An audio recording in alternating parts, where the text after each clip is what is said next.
William says the recruiting class is putting coach staff in center stage. They can't produce with all that talent. It'll be easy to point fingers.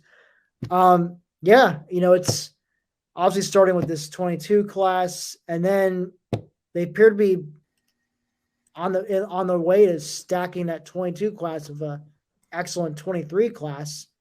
So if they're able to do that, you would think, the bulk of those two classes should be able to take this team back to the spot that they were in right before COVID, came in and wreaked havoc on everything. So, yeah, we'll see. And this kind of brings me to my point of, this is also why I know Penn State, a lot of fans were not happy with the extension, especially a 10-year extension. But, the 10-year thing, that's more of a thing to show stability to recruits. And, thus far, I think, the fact that they've been able to, pick up where they left off with the 22 class going into 23, it seems to me that, showing the illusion of, Franklin, he's not going anywhere. He's committed to this thing. I feel like that has to play some kind of role, because I'm sure, I think of course, I'm never recruited, but I would think one thing that gets used against other teams on the trail probably is, oh, well, this guy's not going to be there your entire time. He could just, bolt for another job. So to have that extension in place and to show recruits, I'm in it for the long haul, that's got to play some kind of role in it. But yeah, I do think these next, I'd say 3 years are really crunch time for the staff. I think we're going to find out whether they can get over the hump. By the hump, I mean, can they beat Ohio State again? Can they win the Big Ten and this time get into the playoff? We shall see. Yeah, I agree. I think, you mentioned the COVID thing, which I think has to be mentioned, because you look what Penn State did with their recruiting classes in 18 and 19, and their 2020 recruiting class seemed like it was going to follow suit, and then COVID hit, and guys couldn't get to campus, and everything just came unglued for them. And I do think that kind of set the program back in a way. But you look at what they did with this previous recruiting class, what they're doing right now. Penn State's current recruiting class is currently ranked number 1 in the Big Ten. It's currently ranked in the top 5 nationally. And there are a lot of big targets still on the board that they have a legitimate chance of landing. So I think, it might not finish a top, 6, 7 class like 2022 did, but it should finish easily in the top 10 to 12. And like we've always said on here, as crazy it may sound to people who don't follow recruiting closely, there is a massive drop-off from about that number 12 to 13 recruiting class, even down to like number 20 to 25. I don't know the exact numbers off the top of my head, so I apologize I'm wrong.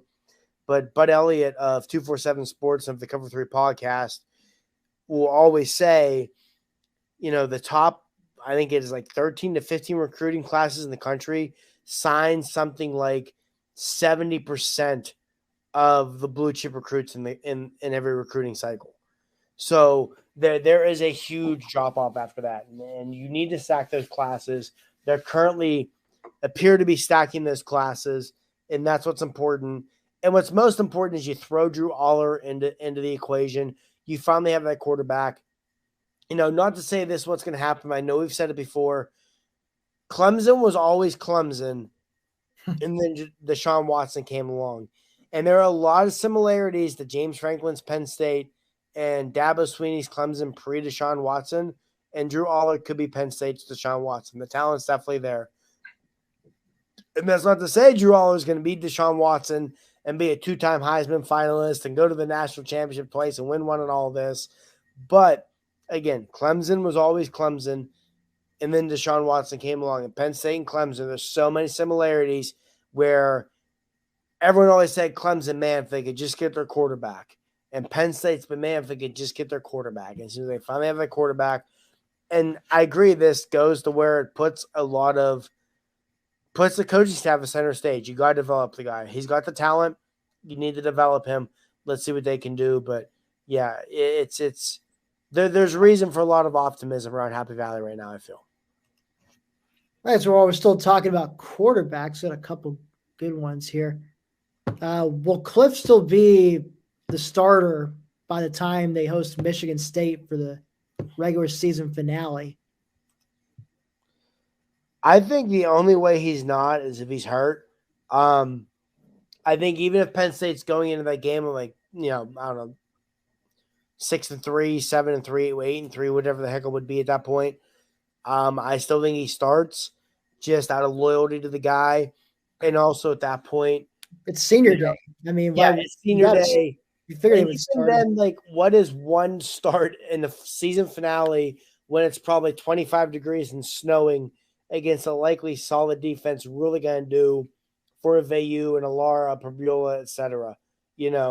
So I think that the only way Cliff is not starting that game is if he's injured.